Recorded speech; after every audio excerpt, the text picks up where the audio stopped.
যখনই বাড়িতে কোনো চিকেন নিয়ে আসে তখন আমি এভাবে 2-3 পিস থান মাংস তুলে নিই, কারণ চিকেন কষার থেকে চিকেন ভর্তা আমার সব থেকে ফেভারিট। আর আজ কিন্তু সেই রেসিপিটাই আপনাদের সাথে শেয়ার করব। আর এই চিকেন ভর্তা রেসিপিটা আমার শাশুড়ির থেকে শেখা। আর যদি আপনাদের ভালো লাগে তাহলে লাইক দিয়ে শেয়ার করে রাখবেন, আর বেশি বেশি ভালো লাগলে চ্যানেলকে সাবস্ক্রাইব করে নেবেন। আর যদি ইউটিউব থেকে দেখে থাকেন তাহলে চ্যানেলকে সাবস্ক্রাইব করে নেবেন। প্রথমে মাংসগুলো ছোট করে টুকরো করে নিয়ে সেগুলো ধুয়ে জল ঝরিয়ে নিতে হবে। তারপরে একটা শিলে ফেলে নোড়া দিয়ে চিপকে চিপকে নিতে হবে, থেতড়িয়ে নিতে হবে।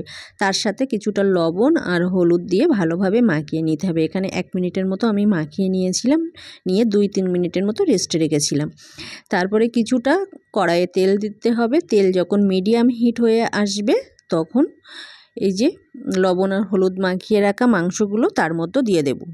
এখানে বেশি হিট হলে যেই সেই পুড়ে যাবে, আর তখন খেতে কিন্তু ভালো লাগবে না। মিডিয়াম হিটে একটু সময় ধরে ভেজে নিতে হবে।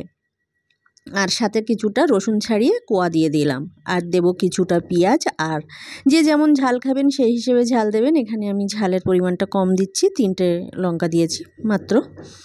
দিয়ে এবার লবণ তো আগে দেওয়া আছে, আর এখানে লবণ দেওয়ার দরকার নেই। ভালোভাবে ওলট পালট করে ভেজে নিতে হবে সবগুলো। পুরো লালচে লালচে কালার যখন হয়ে আসবে তখন বুঝে নিতে হবে যে ভাজা কমপ্লিট হয়ে গেছে।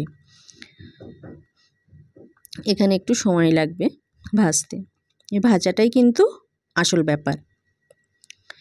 এই যে দেখুন কতটা সুন্দর হয়ে এসছে, সবগুলো লালচে কালার হয়ে এসেছে। এবার নামিয়ে নেব, ঠান্ডা হওয়ার জন্য অপেক্ষা করতে হবে নামানোর পরে।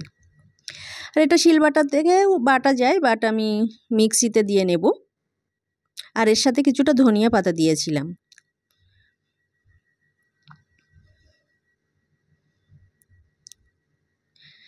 এই যে এবার ঠান্ডা হওয়ার জন্য অপেক্ষা করব। ঠান্ডা হয়ে এসছে, এবারে মিক্সিতে দিয়ে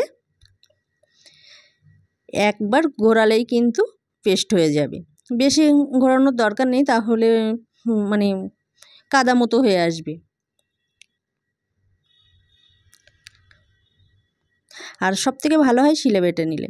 এই যে মোটামুটি কমপ্লিট হয়ে এসছে। এবার সেটা নামিয়ে একটা পাত্রের মধ্যে রাখবো। আর এবার এখানে কিছুটা ধনিয়া পাতা আর কিছুটা পেঁয়াজ দেব। লবণ চেক করে দেখেছি, যদি লবণ লাগে তাহলে লবণ দেবেন। আমার লবণ লাগলো না বলে দিলাম না। আর কিছুটা সরিষার তেল, আর কোনো কাজ নেই। এবার শুধু খাওয়ার কাজ। পুরো কমপ্লিট হয়ে এসছে।